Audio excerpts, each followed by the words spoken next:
Minuit. Le Sahel ne prie plus.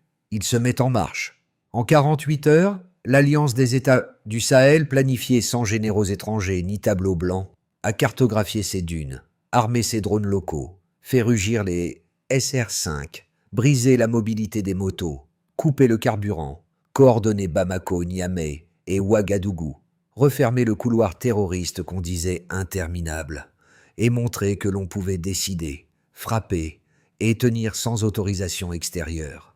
Et vous, que signifie pour vous Ibrahim Traoré dans tout ça? Demain commence ici, sans permission. L'initiative change de camp. Ce récit promet d'expliquer comment une coalition africaine a transformé l'attente en décision et la dispersion en doctrine. Le bénéfice pour vous. Comprendre une méthode reproductible au-delà des slogans. À partir des seules données présentes, l'analyse démêlera les liens entre renseignement local, mobilité, unité, et montrera pourquoi le couloir terroriste s'est refermé en 48 heures, après 2 décennies d'échecs annoncés. Il sera question d'instruments concrets, drones conçus et codés localement, tirs SR-5, coordination, Bamako, Niamey, Ouagadougou, et d'un cadre simple, définir le champ de bataille, puis l'habiter. La mise à l'épreuve passera par des comparaisons avant, après, par l'examen des réactions extérieures et par les effets visibles à Arbinda, Gao ou Dori. Si l'on note l'autorisation extérieure, que reste-t-il vraiment? Au fil du récit, l'angle restera sobre, sans exagération ni chiffres inventés, et reviendra sur Ibrahim Traoré là où il apparaît, pour évaluer la solidité d'une doctrine encore jeune et ses risques internes, orgueil, fragmentation, campagne d'influence, que l'Alliance des États du Sahel devra maîtriser pour survivre. En 48 heures, l'AES a inversé une inertie de 20 ans, en fermant un corridor jadis tenu pour imbattable.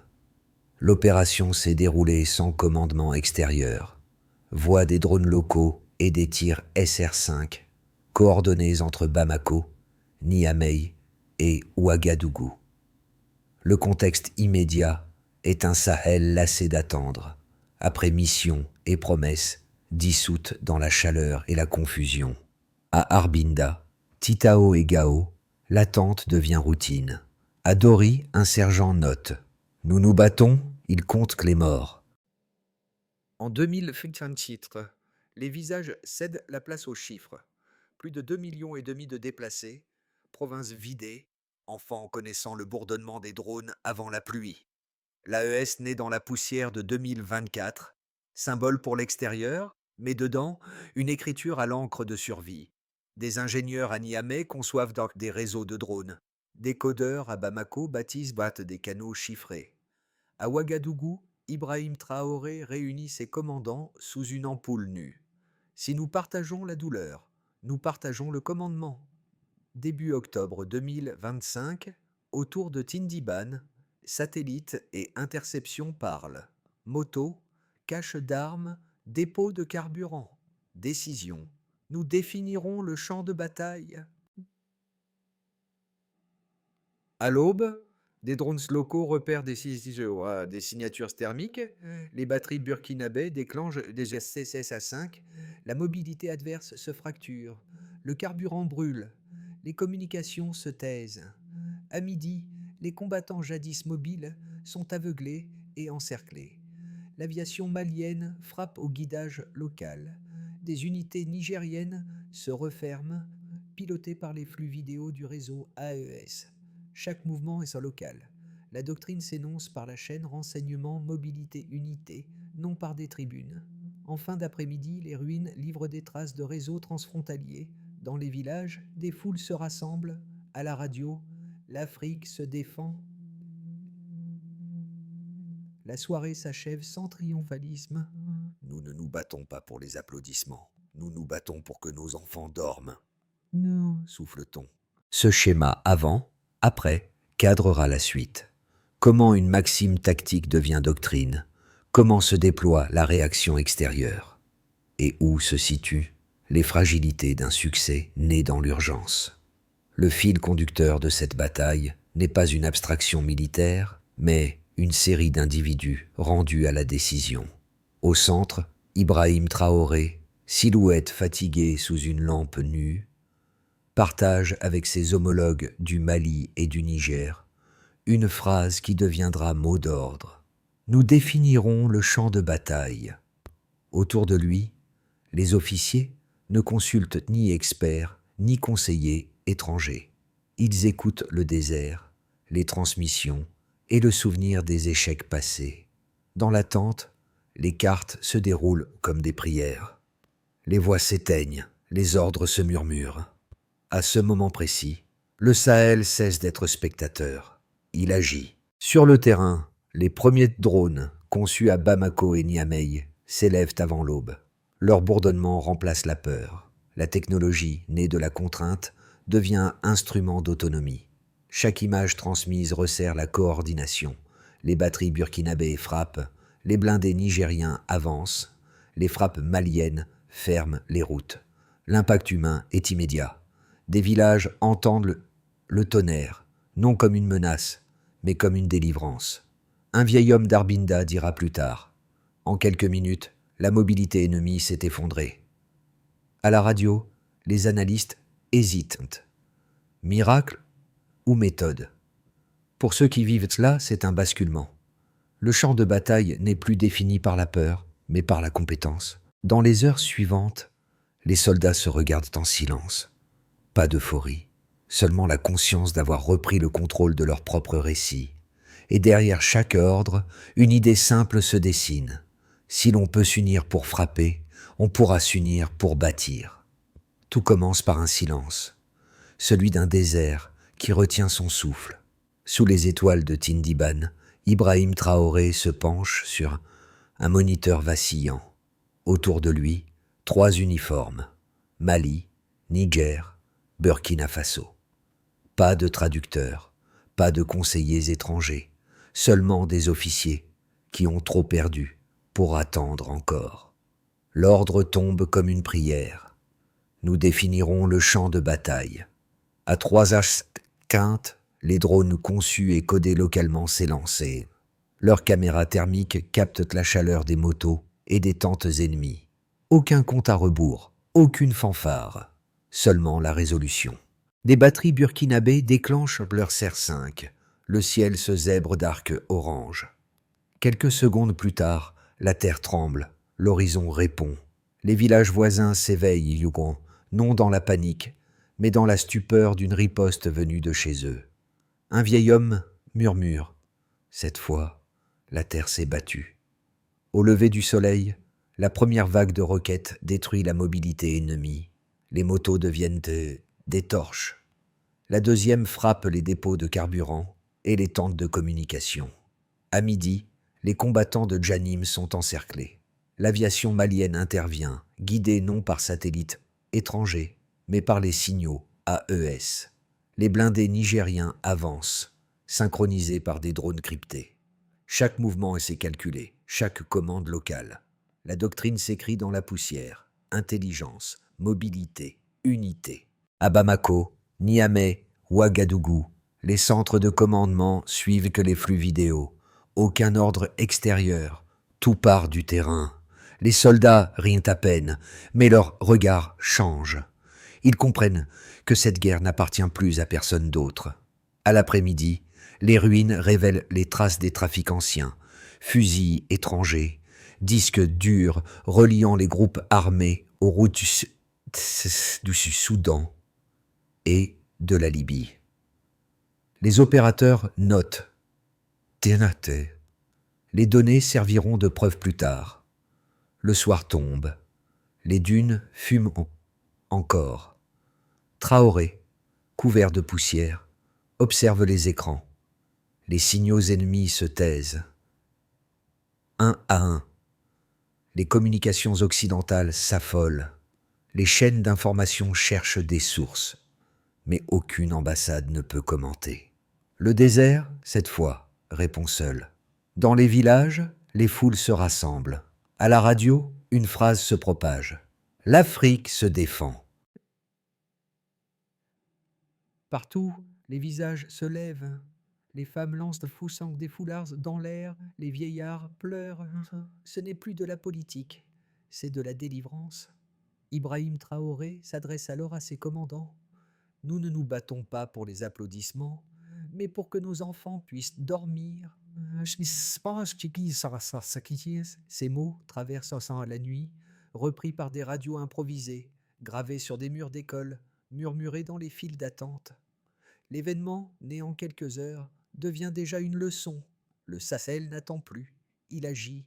Et dans la lumière du crépuscule, les soldats comprennent que ce jour-là, quelque chose de plus grand que la victoire s'est produit, la fin de la dépendance. Pour mesurer ce basculement, revenons aux faits. Avant octobre 2025, la zone dite du couloir central du Sahel enregistrait plus de 2,5 millions de déplacés, selon les chiffres compilés par les autorités locales et les agences humanitaires. Un an plus tard, ce total tombe sous la barre des 1,8 millions. Cela ne signifie pas la paix totale, mais une chute de plus de 25% des déplacements recensés. Ce delta, une baisse tangible, est la première trace chiffrée du changement initié par Ibrahim Traoré et ses homologues. Chaque point de pourcentage est une maison reconstruite, une école rouverte, un marché rallumé. La durée moyenne des incursions armées dans les provinces frontalières passe de 72 heures par incident majeur entre 2022 et 2024 à moins de 18 heures après la mise en réseau des forces de l'AES, selon les relevés internes fournis par Bamako et Niamey. Ce raccourcissement du temps de crise, 4 fois plus rapide, reflète la nouvelle agilité du renseignement local et la fluidité des relais de commandement. Ce qui auparavant nécessitait des demandes d'appui extérieur se règle désormais sur place, en 3 cycles: détection, coordination, neutralisation. Le volume de frappes appuyées par drones nationaux passe de moins de 5% des opérations aériennes avant 2025 à plus de 40% au 4e trimestre de 2025, selon les rapports consolidés des bases de Dori et Gao. Ce chiffre ne traduit pas seulement une capacité technique, mais une appropriation stratégique. Produire, coder, piloter. Chaque vol local représente une indépendance supplémentaire face aux protocoles étrangers. Ces 3 indicateurs, déplacés, durée d'incident, autonomie technologique, dessinent la même pente, celle d'une souveraineté mesurable. Et même si les marges d'erreur existent, la cohérence des tendances suffit à montrer que la transformation n'est pas seulement symbolique. Elle repose sur des paramètres observables, réplicables. Les analystes extérieurs parlent d'effet Traoré. L'idée qu'une doctrine née dans l'urgence a imposé une métrique nouvelle, où chaque progrès se compte en autonomie, plutôt qu'en subvention. Mais ces chiffres, aussi éloquents soient-ils, ne disent rien du coût humain: fatigue, deuil, reconstruction précaire. L'alliance des États du Sahel avance sur une ligne étroite. Tenir l'équilibre entre force et fragilité. Ibrahim Traoré le sait. La victoire attire les défis, confie-t-il à ses officiers. L'histoire récente confirme la règle. Plus une armée devient efficace, plus elle doit se protéger de l'orgueil. Les écoles rouvrent, les réfugiés reviennent, les marchés bruissent à nouveau, mais l'ombre des sanctions et des campagnes d'influence reste présente. Ainsi, les données brutes ne suffisent pas. Elles montrent une victoire en mouvement, non un aboutissement. Elles rappellent que derrière chaque pourcentage se cache une vigilance permanente. Et c'est là que commence la véritable guerre, celle de la durée, de la stabilité et de la mémoire. Les critiques extérieures n'ont pas tardé. Certains analystes occidentaux prétendent que la victoire de l'Alliance des États du Sahel relèverait d'un hasard tactique, un adversaire affaibli, un terrain favorable, une conjoncture exceptionnelle. D'autres y voient la main invisible de puissances extérieures, incapables d'admettre qu'une stratégie locale puisse suffire. Ces arguments méritent pourtant examen, car ils révèlent les angles morses du regard global sur l'Afrique. Sans soutien étranger, aucune opération d'envergure ne peut réussir dans le Sahel, affirme-t-on. Mais les faits contredisent cette idée. Les enregistrements radio, les vidéos de drones, les chronologies d'engagement démontrent une planification interne complète.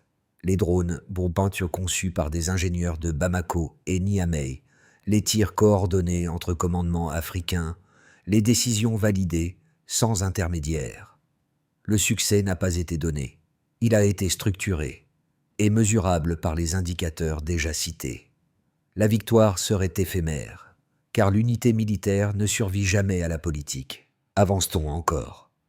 Ibrahim Traoré lui-même admet ce risque, mais l'analyse la plus honnête doit reconnaître que la cohésion observée dépasse la simple circonstance. Elle repose sur un langage commun forgé par l'épreuve.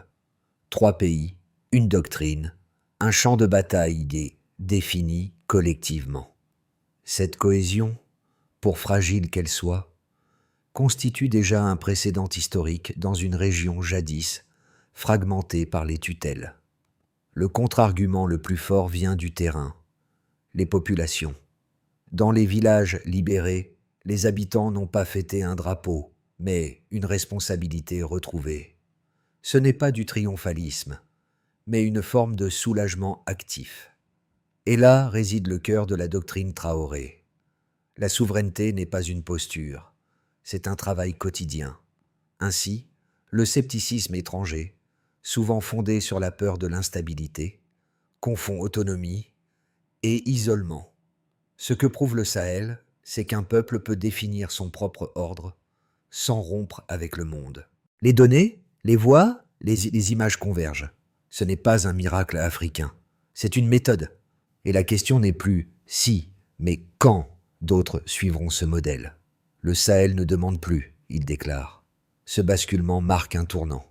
Après des décennies de dépendance, l'Alliance des États du Sahel n'attend plus d'être reconnue. Elle s'affirme, quitte à inquiéter ceux qui observaient de loin. Dans les capitales occidentales, le silence devient stratégie. Aucune déclaration officielle, aucun communiqué immédiat. Trop de stupeur, trop de calculs. À Paris, on parle de bismilitarisme africain. À Washington, d'autonomie risquée. Mais sur les places de Bamako, Niamey et Ouagadougou, les gens dansent tentés sous les drapeaux poussiéreux. Pour eux, ce n'est pas une parade, c'est un souffle. Ibrahim Traoré le comprend. La victoire n'est pas une fin, mais un commencement exigeant. Le lion s'est souvenu de sa force, dit-il, mais les chasseurs ne l'oublieront pas. Cette phrase, chuchotée à ses aides de camp, résonne comme un avertissement. Le réveil d'un peuple attire les regards, mais aussi les représailles. Ce moment n'est pas le repos, c'est la transition, le moment où l'histoire cesse d'être événement pour devenir responsabilité. Les effets du réveil du Sahel se diffusent à travers 4 sphères, nationale, économique, sociale et régionale. Dans les 3 pays de l'AES, la sécurité intérieure connaît une inflexion visible. Les attaques majeures chutent de moitié entre octobre et février 2026, selon les données militaires rendues publiques. Cette accalmie relative permet la réouverture d'écoles à Arbinda et Gao, la remise en service d'axes routiers vitaux et la reprise partielle du commerce local. Les civils, longtemps confinés, redécouvrent la mobilité. Les soldats, eux, expérimentent la discipline d'une alliance qu'ils ont bâtie. Pour Ibrahim Traoré, cette stabilité fragile n'est pas un trophée, mais une transition. La paix n'est pas donnée, elle se cultive. Les marchés se remplissent à nouveau. Les corridors agricoles testés sur les anciens champs de bataille produisent déjà leurs premières récoltes. L'AES lance un projet pilote, transformer les zones minées en terrains cultivables et y former des jeunes démobilisés. Le taux de retour des réfugiés dépasse 30% dans certaines provinces. Un signe timide, mais concret d'espoir. Les chiffres officiels ne mentent pas. L'économie locale reste sous pression, mais elle respire. Dans les villages du Nord, la fierté remplace la fatigue. Les slogans improvisés « L'Afrique se défend »,« Nous définissons le champ de bataille » se peignent sur les murs. Les enseignants reprennent qu'à la parole laissée par Ibrahim Traoré. Notre force vient de la compréhension, pas de l'aide. Les familles endeuillées trouvent dans la victoire une forme de sens, non une revanche. Ce rééquilibrage moral, intangible mais profond, devient une ressource nationale. Hors du Sahel, la secousse s'étend. En Guinée, le colonel Doumbouya salue un miroir de potentiel. Au Ghana, les universités étudient la doctrine AES. Dans les chancelleries européennes, la surprise se mêle à la prudence. Un continent capable de se défendre pourrait bientôt penser par lui-même. À New York, un colonel américain à la retraite conclut en direct. Quand un peuple se bat pour lui-même, l'histoire s'accélère. Ses conséquences, visibles ou symboliques, tissent un récit nouveau. Le Sahel, jadis perçu comme fracture, devient laboratoire. Et la phrase d'Ibrahim Traoré « Nous définissons le champ de bataille » cesse d'être un ordre militaire pour devenir un cadre mental. Ce jour-là, un peuple a appris que la souveraineté n'a pas de traducteur. À l'issue de la victoire d'octobre 2025, 3 trajectoires se dessinent pour l'Alliance des États du Sahel. Dans la première, les forces AES maintiennent leur coordination. Les entraînements conjoints se poursuivent. Les réseaux de drones sont entretenus localement, les couloirs agricoles se développent. L'aide extérieure revient, mais sous conditions redéfinies. Les tensions internes persistent, sans déborder. Le mot d'ordre d'Ibrahim Traoré, défendre, nourrir, gouverner, devient feuille de route. Dans cette trajectoire, la souveraineté reste stable, mais fragile, dépendante de la discipline et de la continuité des moyens. Dans une vision plus optimiste, si la dynamique actuelle s'étend, le modèle AES pourrait inspirer une coordination élargie. Des observateurs de Guinée, du Ghana et du Cameroun assistent déjà à des réunions conjointes. L'Afrique de l'Ouest retrouverait alors un leadership partagé fondé sur la compétence, non sur la dépendance. Les indicateurs de sécurité s'amélioreraient de 40%, la croissance agricole se redresserait, et la doctrine intelligence, mobilité, unité deviendrait un enseignement dans les académies militaires africaines. La phrase d'Ibrahim Traoré « Nous définissons le champ de bataille » passerait de devise tactique à principe de gouvernance. Mais un scénario plus sombre existe. Les sanctions économiques s'intensifient, les campagnes d'influence s'amplifient. L'unité AES s'effrite sous le poids des rivalités et des pénuries. La défiance populaire renaît, la communication se fissure. Dans ce cas, les avancées militaires se figent et les anciens réflexes d'attente réapparaissent.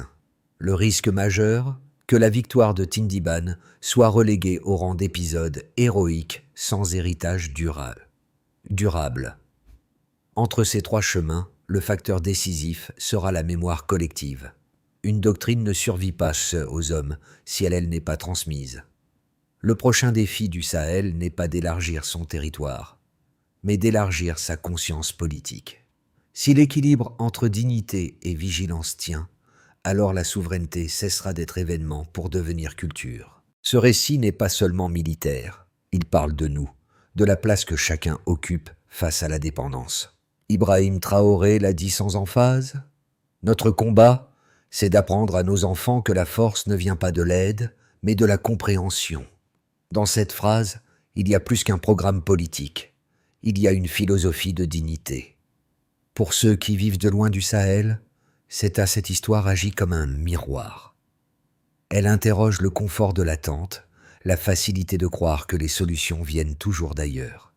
Elle questionne la capacité des sociétés à se redresser sans permission. Chacun peut y lire une leçon. On ne choisit pas toujours son champ de bataille, mais on peut en redéfinir les règles. Dans les villages d'Arbinda et de Gao, cette idée s'incarne. Les enseignants écrivent les phrases du général au tableau. Les enfants les récitent comme un serment. Dans les marchés, les femmes reprennent les mots de la victoire pour parler d'avenir. Cultiver, reconstruire, apprendre. La résistance devient quotidienne, non plus contre les armes, mais contre le doute. À ceux qui regardent cette histoire à travers un écran, la tentation est grande de la réduire à une victoire symbolique. Mais chaque plan, chaque voix, chaque regard dans la poussière rappelle que la souveraineté n'est pas un spectacle. C'est une respiration. Et lorsque le Sahel respire enfin, c'est toute l'Afrique qui reprend souffle. Peut-être même, à travers ce souffle, chaque peuple qui s'était cru trop petit pour se relever retrouve sa taille réelle. Le succès militaire ne vaut que s'il se transforme en plan durable. C'est le défi qu'Ibrahim Traoré pose à ses commandants et à ses citoyens. Traduire la victoire en gouvernance. La feuille de route de l'Alliance des États du Sahel s'articule désormais autour de 5 étapes simples et mesurables. Il s'agit d'abord de sécuriser, consolider les zones libérées par des patrouilles mixtes, maintenir la discipline, éviter la revanche. Chaque kilomètre gagné doit être protégé par la confiance, non par la peur. Ensuite, il faut réparer, rouvrir les routes, réhabiliter les écoles, rétablir les marchés. La reconstruction devient acte politique. Elle prouve que la victoire appartient aux civils. Puis, former, créer des académies régionales où la doctrine AES, intelligence, mobilité, unité, sera enseignée. Les jeunes officiers apprennent autant la tactique que l'éthique. Servir sans dépendre. Il faut aussi produire. Transformer les anciens champs de bataille en zones agricoles et en ateliers de drones locaux. Là où les bombes tombaient, nous planterons du grain, répète Traoré. Cette phrase, désormais slogan économique, relie dignité et autosuffisance. Enfin, évaluer. Mesurer chaque trimestre l'avancement des objectifs. Sécurité, retour des déplacés, croissance, autonomie technologique. Les données, collectées sans filtres étrangers, deviennent l'instrument de la transparence. Ce parcours n'est pas linéaire. Il repose sur la vigilance. La liberté conquise exige entretien permanent. Comme le dit Ibrahim Traoré, le lion s'est souvenu de sa force, mais il doit apprendre à la maîtriser. Cette phrase résume le futur du Sahel, un équilibre entre puissance et patience, entre mémoire et invention. La nuit retombe sur Ouagadougou. Sous la même ampoule qu'il avait vu planifier la contre-offensive, Ibrahim Traoré se tient debout, silencieux. Autour de lui, les jeunes officiers écoutent le vent frôler la toile de la tente. Aucun drapeau, aucune fanfare, seulement la poussière, la mémoire et une fatigue noble. Il leur dit doucement « La prochaine guerre ne sera pas contre des hommes, armés, mais contre le doute. » Cette phrase, reprise dans tout le Sahel, devient une prière. Les enfants la murmurent avant de dormir, les professeurs la tracent à la craie sur les murs écaillés. Le désert, jadis symbole d'abandon, s'imprègne d'un sens nouveau, celui d'une renaissance. Dans les villages, les tambours résonnent non pour les morts, mais pour les vivants. L'Afrique, pour la première fois depuis longtemps, ne se raconte plus à travers la perte. Elle se définit par la continuité. La silhouette de Traoré, effacée par la nuit, reste celle d'un guide plus que d'un chef. Un homme qui a transformé le silence en décision. Et dans ce silence, une certitude persiste. Le Sahel s'est souvenu de son nom. L'histoire du Sahel n'appartient pas qu'aux livres ou aux cartes.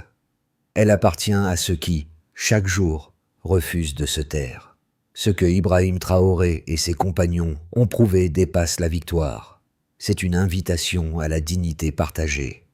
Quand un peuple choisit de se lever sans permission, il rappelle à tous que la liberté n'est pas un don, mais une discipline.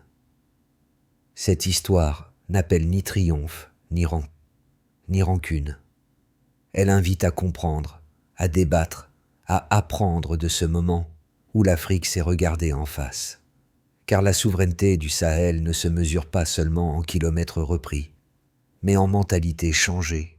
Le monde peut encore écouter avant de juger. Et vous, que voyez-vous dans cette victoire? Une exception ou un commencement? Si ces paroles vous parlent, partagez-les.